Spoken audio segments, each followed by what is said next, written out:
Good day to members of the media and the listening public.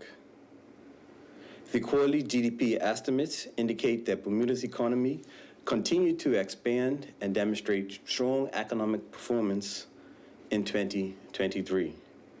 In 2022, the Ministry of Finance forecasted that the economy would grow by 4% to 4.5% in 2023. Quarterly GDP estimate figures reflect that our economy is on track to meet those estimates. The economy continued to grow positively in the fourth quarter of 2023. After adjusting for inflation, the GDP in constant prices increased by 4.7%, marking the fifth consecutive quarter of GDP growth in Bermuda's economy. Real GDP in the first quarter of 2023 has been revised upwards from the 4.5% increase reported to a 5.3% increase. The second quarter GDP has also been revised upwards from a reported 3.9% increase to a 4.4% increase. Furthermore, third quarter GDP has been revised downward from a 8.3% increase to a 6.4% increase in quarterly GDP. Final consumption increased by 0.3% during the fourth quarter of 2023. The increase was driven by increases in government expenditure. The results for government expenditure showed that consumption increased 2.3% during the quarter, due primarily to higher expenditure on wages and salaries. Meanwhile, household expenditure remained relatively static, dipping 0.2 percentage point to total $801.8 million year over year. Employment income in the fourth quarter was 9.3% above 2022 levels. All major industries reported increases in employee remuneration, with the exception of the construction industry. The increase in employment income by industry reveals the following performance. Hotels and restaurants increased by 16.7%. International business increased by 15.4%. Business services increased by 14%. Transportation and communication increased by 8.9%. Public administration increased by 5.4%. Wholesale and retail increased by 3.4%. Banking, insurance, and real estate activities increased by 3.4%. And construction abated 1.2%. With respect to business investment, capital formation declined 3.3% to $211.8 million. Investment related to construction fell 5.4%, while investment in machinery and equipment decreased 1.3% due to lower imports of industrial machinery, computers, and equipment. The 2023 fourth quarter balance of payments reported that Bermuda's trade surplus with the rest of the world was recorded at $216 million, representing a $46 million increase year over year. Services transactions realized a surplus of $92 million, expanding by $19 million from the previous year. The deficit of goods account widened by $14 million to $336 million. Additionally, Bermuda's primary income account surplus expanded by $54 million year over year, climbing to $527 million in the fourth quarter. Furthermore, at the end of the fourth quarter of 2023, the stock of foreign assets held by Bermudan residents registered above its stock of foreign liabilities by an estimated $4.1 billion. The net international investment position decreased by $539 million compared with the third quarter of 2023. Total business registrations increased by 1% year over year, bringing the complete business register to 16,269. 232 new businesses were registered in Bermuda during the fourth quarter of 2023. In conclusion, the fourth quarter of 2023 generally saw strong growth in Bermuda's economy. The government will continue to facilitate Bermuda's economic expansion by creating or facilitating a business environment that will allow businesses to thrive.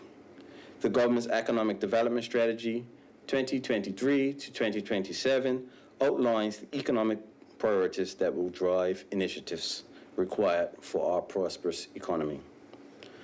For more information, please review the fourth quarter 2023 quarterly GDP by expenditure estimates and the fourth quarter 2023 quarterly balance of payments and international investment position publications available on the Department of Statistics website at gov.bm. Thank you. Thank you, Minister. We now welcome questions from the media. Thanks, Minister, and thanks for having us. I might have missed it, so there was a list of percentage points that you gave. Was that year over year? Correct. So in terms of employee income by industry? Yes, there was a list of about 10 different ones. I was just checking if that was year over year. Correct. That's year over year. I guess, I mean, the last time we were here, we heard that we were surpassing 2019. I guess looking broadly past the pandemic, how does the size of Bermuda's economy in terms of GDP look in comparison with, say, over the past 10-year period? I don't have the 10-year trend in front of me, but what I would say is that the pre-pandemic levels, so in 2019, our economy was robust. We have exceeded that particular level. The recession that we experienced as a result of the pandemic, we are now fully out of that recession. The 4 quarters of quarterly growth indicates that a recession is not in our midst and that we are trending in a strong direction. I mean, figures obviously you wouldn't be able to rattle off just off the top of your head, but can you give us sort of an assessment in terms of the long-term size of the economy? Again, going back to the good years previous to the pandemic. So 2019 would have been one of the strongest years we would have had in that particular 10-year period. And so we have exceeded that particular level. If you look at the overall size of the economy, it is much stronger than we were. The economy has expanded beyond the level that we were pre-pandemic. Okay. Certainly. You mentioned that the third quarter figures, there was a revised downturn on those. Did you mention what that could be attributed to? So it's as a result of the data collection methods. And so sometimes when you don't have the data coming in a timely manner, you're required to make a number of estimates and assumptions. And revisions are technical revisions or administrative revisions that we do every quarter. And so you would have seen that I would have indicated revisions for the first quarter, which would have been revising numbers upwards. We would have gave revisions for the second quarter, which also would have revised numbers upwards. And then the revision for the third quarter would have saw numbers abate a bit. But typically, the revisions are more conservative than the actual numbers. And you will see historically revisions revised upwards most times.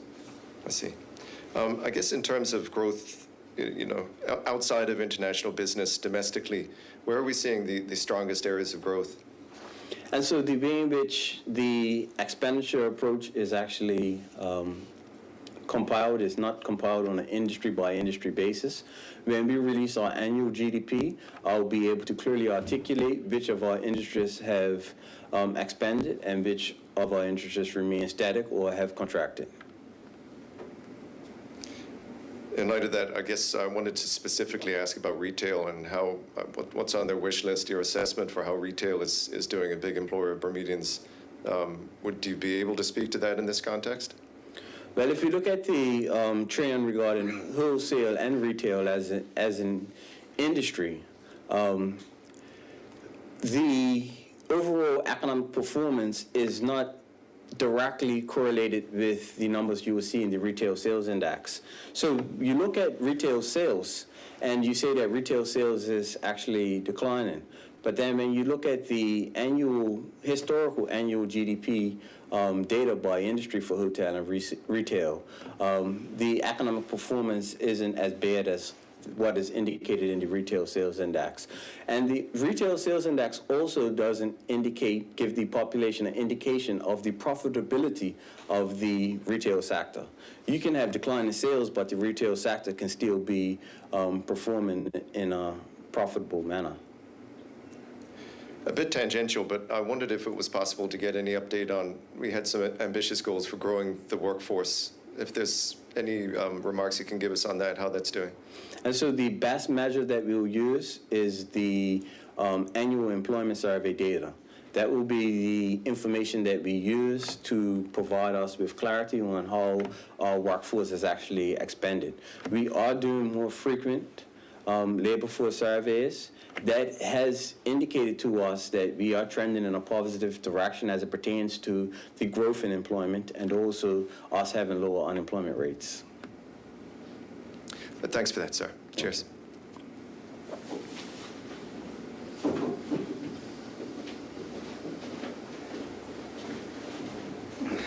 Good afternoon, Minister. Good afternoon. So,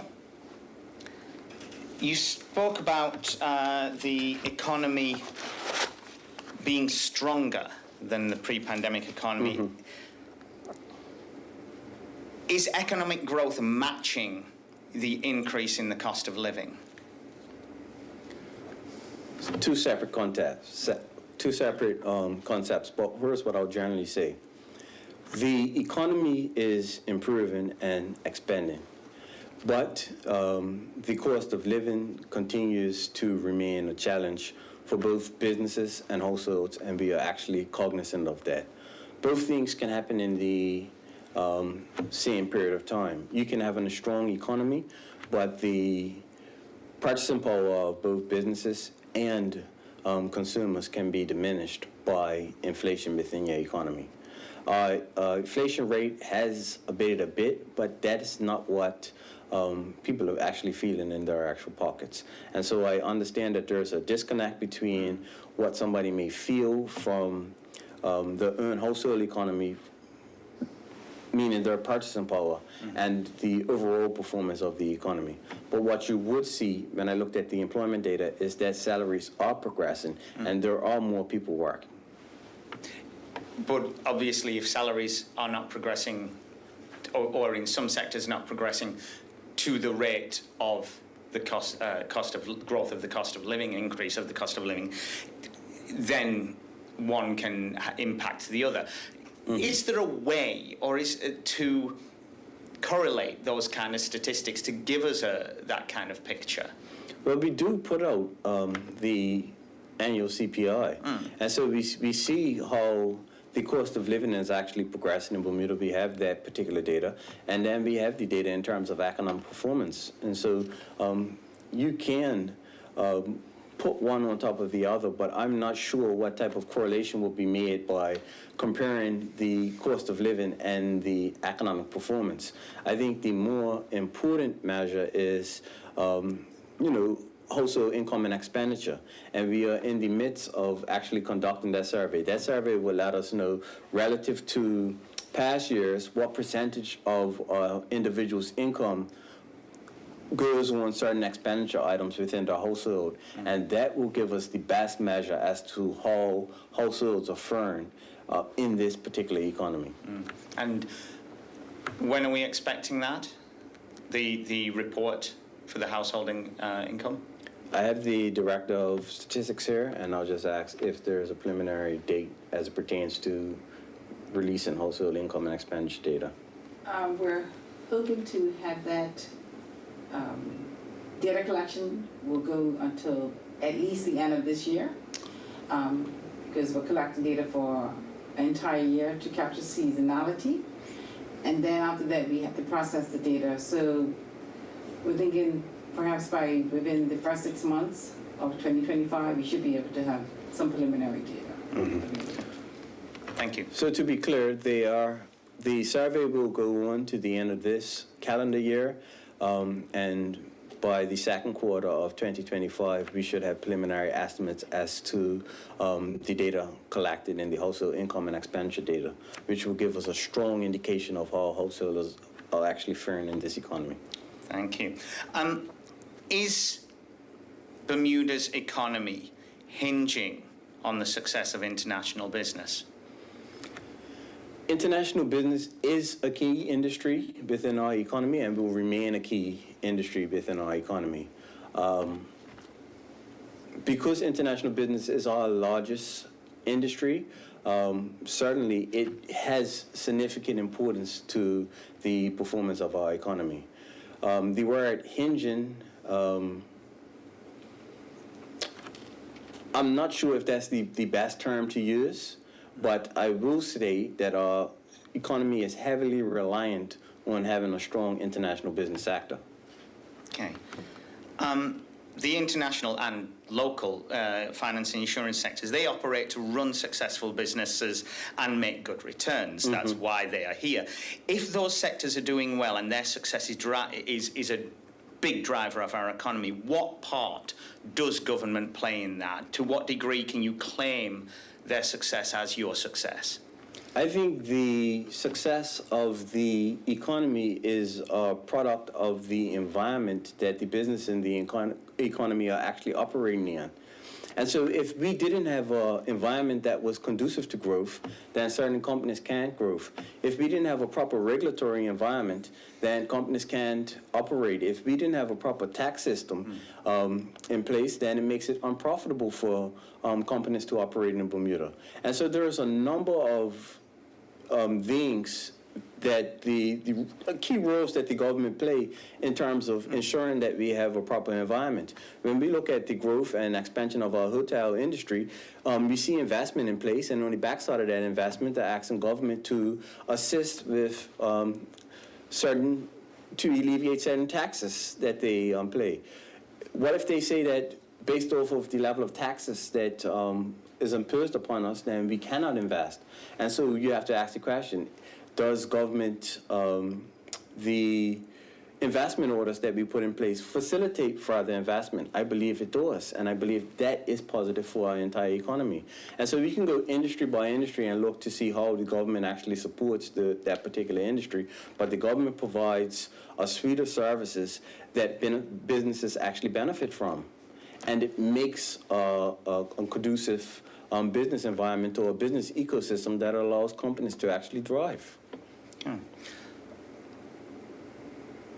Shadow Finance Minister Douglas DeCuto previously suggested that Bermuda's economy had fallen so far that the only way was up. That was after your previous quarterly GDP report.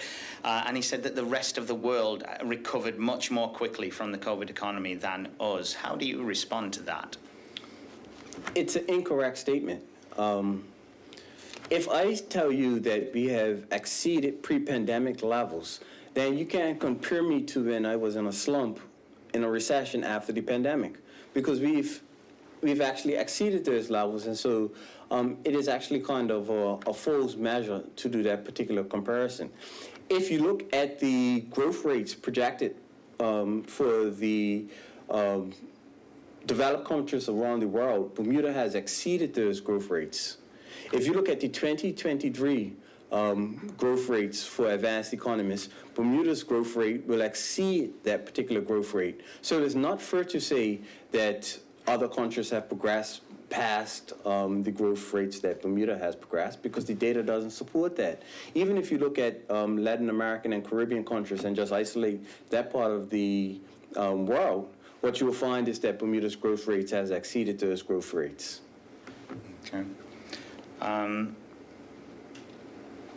You did mention there was 232 new businesses registered here in quarter 4. Correct. 23.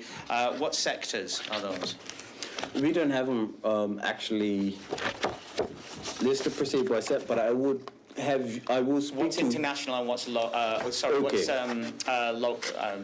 locally registered? What's international? So for the businesses registered in Bermuda, there were 28 local, 183 exempt, 21 exempt partnership companies. Thank you. And just moving on to something that's very current, the government is planning a tax cut to offset the impact of rising Belco bills and recent decisions of the regulatory authority. That means government's budgeted tax revenues will fall. Are you, at this time, able to give us any insight into how government will cover that shortfall, if they'll be using the sinking fund, if they'll be using the excess borrowing fund? I think if the Ministry of Finance has accepted that the government has the fiscal space to provide this particular relief to the citizens of Bermuda.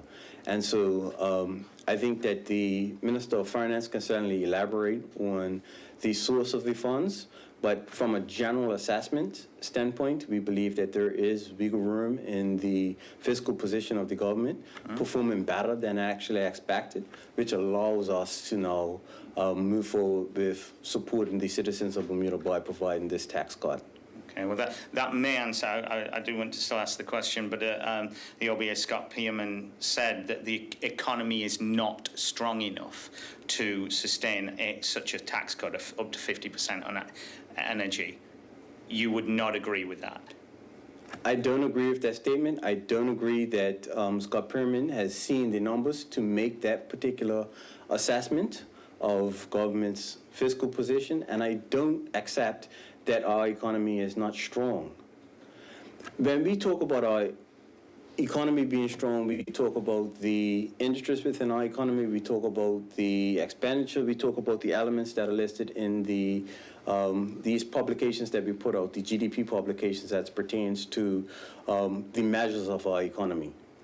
There are areas of our economy that are a concern and will remain a concern moving forward, and that's why we have an economic development strategy to move us to having a sustainable economy. But it is incorrect to put this notion out that our economy is not strong. You can use those terms if we were in a recession. You can use those terms if our economy had abated below pre-pandemic levels. We can use those terms if we were still in a period of actual recovery. We are actually in a period of expansion and growth, so those terms are not accurate. If our economy was doing bad, I would have to stand here and say to the people of Bermuda that our economy is doing bad, and those terms can be used. But our economy is not doing bad, it's actually performing well, and those comments are not appropriate. Thank you, Minister. Thank you. That is the final question from the media. Minister, do you have any closing remarks? Yes, the economic data that was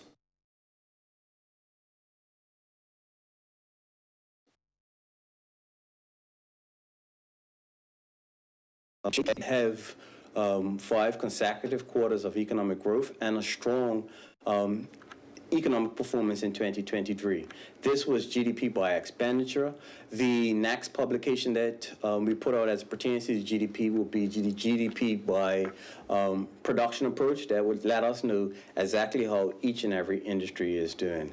The government remains committed to ensuring that we put policies in place that allow us to have a robust economy. We understand that the cost of living is impacting households, and like we've seen with the government making a decision to reduce taxes on fuel, we will continue to put measures in place to help citizens of this country. Thank you.